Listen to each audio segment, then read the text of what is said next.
तो साथियों, फिर से सभी को जय भीम, जोहार, नमो बुद्धाय। मेरे YouTube चैनल एक पहल में आप सभी का स्वागत है।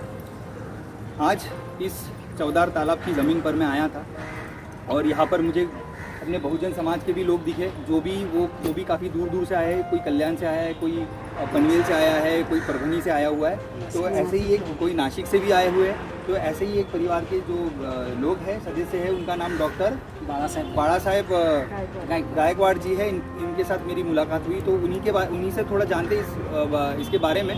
तो बाड़ा साहब जी, आप वैसे कहाँ से हैं? सप्रेम जय भीम। मैं डॉक्टर बाड़ा साहब गायकवाड़, मैं कल्याण से हूँ। कल्याण में मैं रहता हूँ और वहाँ पर अंबरनाथ में महात्मा गांधी विद्यालय, यहाँ पर मैं अध्यापक का काम करता हूँ पिछले 30 साल से। और ये यहाँ पर मैं दूसरी बार आया हूँ, लेकिन पहली बार जो आया था 14 तालाब पर, तो रात का समय था, इसलिए मैं यहाँ ठीक ढंग से देख नहीं पाया। आज ये हमारे बहनों ही हैं, राजेंद्र मजदे जी यहाँ पर जो ये हैं, और उनकी वजह से हम यहाँ पर आज आए हुए हैं। और ये जो जगह है, ये बहुत ही मशहूर जगह है। ये रायगढ़ डिस्ट्रिक्ट में ये जगह है, महाड़ करके ये नाम है। और यहाँ पर 20 मार्च 1927 को ये जो पानी का सत्याग्रह जो हुआ था, सभी लोग यहाँ पर पानी पी सकते थे, लेकिन खाली जो अछूत लोग हैं वो पानी पी नहीं सकते थे। और उसकी वजह से ये जो इतना आप देखेंगे, आप जरा वो पानी का चित्र दिखाइए, इतना गंदा पानी, उसी समय भी इतना ही गंदा पानी था, उसी समय भी उतना ही गंदा था, लेकिन फिर भी वो गंदा पानी पीने की अनुमति हम लोगों को, यानी जो बहुजन समाज के लोग हैं, जो अछूत लोग हैं, उन लोगों को वो इतना गंदा पानी पीने की भी अनुमति नहीं थी। जबकि वो सारे समाज, सारे कुत्ते बिल्लियाँ, सब जो लोग थे वो पानी पी सकते थे और हम लोग पानी पी नहीं सकते थे। और इसीलिए डॉक्टर बाबा साहब ने ये पानी का जो सत्याग्रह उसी के लिए किया कि ये पानी सबके लिए है। और यहाँ की जो नगर परिषद थी, वो नगर परिषद ने 5 साल पहले ही कि ये सब लोगों को ये तालाब खुला किया था। और फिर भी यहाँ के जो धर्म मार्तंड लोग थे, वो लोगों ने यहाँ पर किसी को भी अछूत लोगों को पानी पीने की सख्त मनाही की थी। और इसीलिए बाबा साहब ने ये जगह चुनी कि हम क्यों नहीं पानी पी सकते, जबकि सब पी सकते हैं, हम क्यों नहीं पी सकते हैं। और उसकी वजह से ये सत्याग्रह किया और तब से लेके ये पानी को आग लगा दी। पानी को आग लगा दी, इसका मतलब ये नहीं है कि पानी को सही में आग लगी है, लेकिन ये जो सब लोगों को पानी खुला कर दिया, जो अछूत है सबको है, तो उसी के पानी पीने का हक जो सबको है। जैसी पेड़ की छांव, पेड़ का फल खाने का हक सबको है, उसी प्रकार ये पानी पीने का हक भी सबको है। और हवा लेने का, सांस लेने की हक जैसा सबको है, उसी प्रकार ये निसर्ग की, ये कुदरत का जो चीज़ है, कुदरत की जो चीज़ है, वो जो मुफ्त में है, वो कुदरत की वजह से सभी मानव जाति को मिली है। और ये पानी भी उसी का एक हिस्सा है, और वो पानी भी सबको मिलना चाहिए। और ये बाबा साहब ने ये लड़ाई जो छेड़ी है, ये जो संघर्ष जो छेड़ा हुआ है, और वो तब से लेके छेड़ा हुआ है 20 मार्च 1927 को। और तब से लेकर बाबा साहब ने ये बहुत ही ऊंची लड़ाई लड़ी। और ये जो पानी है, पानी पीने का हक है, वो पूरे हम अछूत लोगों को दिला दिया। और तब से लेके हम बड़ी शान से आज वही बाबा साहब की पुण्याई से हम वही हम हक हम प्राप्त किए हुए हैं। और यहाँ पर ये नासिक से आए हुए हैं राजेंद्र मजदे जी, ये भी थोड़ा कुछ कहना चाहते हैं। साथियों, जय भीम, नमो बुद्धाय। आज हम लोग महाड़ की पवित्र भूमि में आए हुए, इन लोगों ने 14 ताले के बारे में बताया। बाबा साहब ने जो पहला संघर्ष किया, उसके बाद जो दूसरा संघर्ष किया था, वो नासिक में टेम्पल का संघर्ष किया था, मंदिर का, जो गंगा किनारे एक कालाराम मंदिर का एक टेम्पल है। वो टेम्पल में अपने बहुजन लोगों को या अस्पृश्य लोगों को जाने नहीं दिए करते थे। उस समय गेल मास्टर चौक में बाबा साहब ने 5 मार्च को वो संघर्ष से अपना लड़ाया और मंदिर प्रवेश किया, ये सब छोटे मोटे संघर्ष करते करते बहुत बड़ा संघर्ष आसिफ ने मंदिर प्रवेश किया। साथियों, इन्होंने जैसे बताया कि आपको बहुत बहुत सबसे पहले मैं धन्यवाद करना चाहूँगा, आपने भी बहुत अच्छी जानकारी दी। और sir doctor Damodar Gaikwad sir का भी मैं धन्यवाद करना चाहूँगा, बहुत ही अच्छी बात उन्होंने कही। और जो सर आपने जो बात कही नासिक का जो कालाराम मंदिर का सत्याग्रह किया था, तो साथियों ये बात हमें ज़रूर ध्यान रखने के लिए बात है कि मंदिर में जाने का रीज़न ये नहीं कि वहाँ पे वो भगवान को मानने के लिए हमें जाना है। बाबा साहब कभी भगवान को नहीं मानते थे और वो रीज़न नहीं था, वो भी यहाँ का जो सेम रीज़न था, क्योंकि पानी है सबके लिए, वो सार्वजनिक है। जो भी चीज़ें सार्वजनिक कोई भी चीज़ हो वहाँ पर सबको जाने का हक है। थोड़ी देर पहले जो बताया, मानवीय मूलभूत हक जो है, ये मानवीय मूलभूत हक के लिए लड़ाई लड़े, ना कि मंदिर में जाने का कोई ये है। तो इसलिए हमारे लोगों को ये बात समझनी पड़ेगी कि मंदिर में जाने का मकसद ये नहीं था कि हमें जाके वहाँ पे पूजा पाठ करनी है।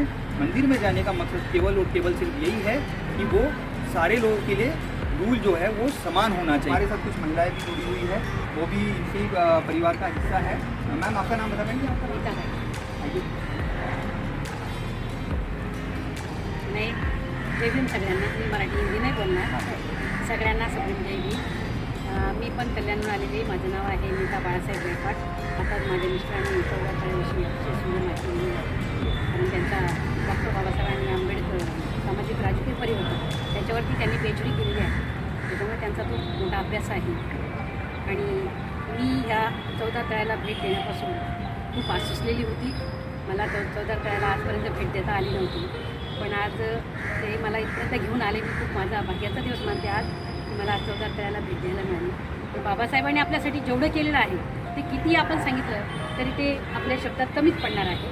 एवढं त्यांनी आपल्यासाठी कार्य केलेलं आहे. नव्हे आपल्यासाठीच नव्हे, संपूर्ण भारतासाठीच केलेलं आहे. पण लोकांनी संपूर्ण लोकांचं कल्याण त्यांनी केलेलं आहे, बहुजन समाजाचं. पण तरी लोकांनी त्यांना वैयक्तिक असं बाजूला ठेवून आणि ते राजकारण करतात. परंतु बाबासाहेबांनी असं राजकारण केलं नाही. त्यांनी सगळ्यांना घेऊन हे केलं, संघर्ष केलेला आहे. आणि त्यांच्या संघर्षामध्ये सगळ्याच लोकांचा समावेश होता, सगळ्याच जाती समाजाचा, आणि सगळ्याचाच उत्कर्ष त्यांनी केलेला आहे. म्हणून सगळ्यांनीच त्यांना वंदना मानवंदना द्यावी एवढीच मी अपेक्षा व्यक्त करते. की ती एकाची नाही आहे, ते सगळ्या देशाचे आहेत, संपूर्ण भारताचे बाबासाहेब आहेत. त्यांनी जे कार्य केलं, छत्रपती शिवाजी महाराजांनी सुद्धा खूप मोठं कार्य केलेलं आहे. आणि त्यांनासुद्धा त्यांनी वैयक्तिक एका जातीत भेटून ठेवलेलं. तर तसं न करता त्यांनी सुद्धा त्यांच्या याच्यासुद्धा मावळे सगळेच होते, एका जातीचे मावळे नव्हते. 18 पगड जातीचे लोक होते. त्यांना घेऊन त्यांनी एवढं सगळं महाराष्ट्रभर त्यांनी हे गडकिल्ले जिंकलेली आहे. तर असे हे काही कार्यकर्ते आपले महापुरुष आहेत. ह्या महापुरुषांना एका जातीत न ठेवता सगळ्यांनी त्यांना मानवंदना द्यावी एवढीच एक अपेक्षा व्यक्त करते. जय भीम. छान बोलले तुम्ही, जय भीम, साधुवाद तुम्हाला। तो साथियों, जैसे इन्होंने बहुत ही अच्छी बात बताई कि बाबा साहब ये केवल एक जाति के नहीं होके, इसलिए बाबा साहब ने वो सबके हैं, हम सभी भारतीय के हैं। उन्होंने जो संविधान लिखा है वो सारे भारतीयों का है, सारे भारतीयों के लिए लिखा हुआ है, वो किसी पर्टिकुलर लोगों के लिए नहीं लिखा हुआ है।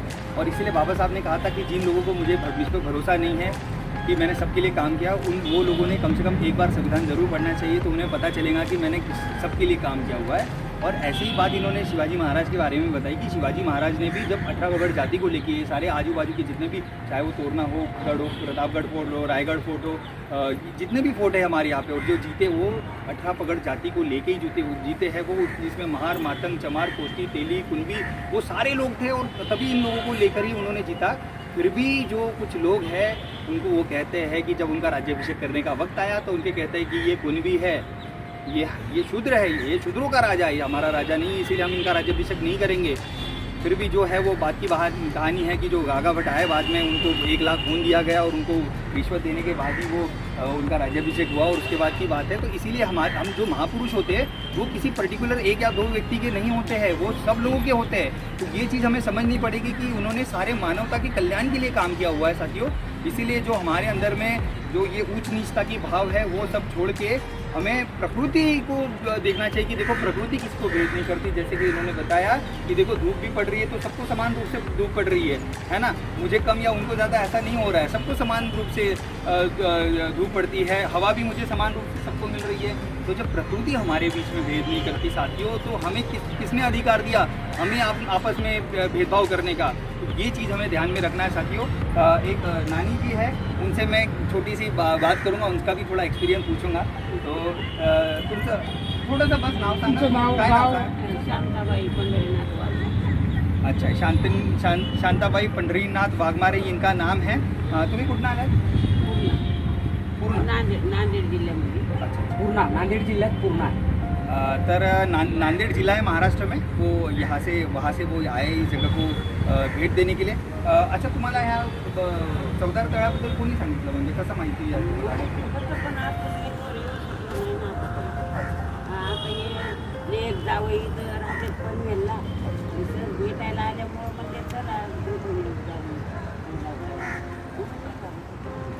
तो इनका कहना है कि ये काफ़ी सालों से कोशिश कर रहे थे इस जगह को भेट देने की, पर किसी ना किसी कारण वो यहाँ पर नहीं आ पाए। और तुम्हाला कसं वाटलं इकडे येऊन? छान वाटलं. छान वाटलं. त्याच्या केली मी पण महाडला येणं झालं. मग आता महाडला येणं लेट झालं. हे सगळे केले आपले बाबासाहेबांचं सगळं फिरून आले. तो नानी जी सब जगह जाके आ चुके हैं, सिर्फ ये छोटी सी जगह रह गई थी, वो भी आज उनकी कंप्लीट हो गई। साथियों, आप लोगों ने, मैं सबको जय भीम कहता हूँ, नमो बुद्धाय, और सबको साधुवाद देता हूँ कि आप लोग आए हो, इतना कीमती समय दिया और मेरे साथ इतना धूप में खड़े। साधु साधु साधु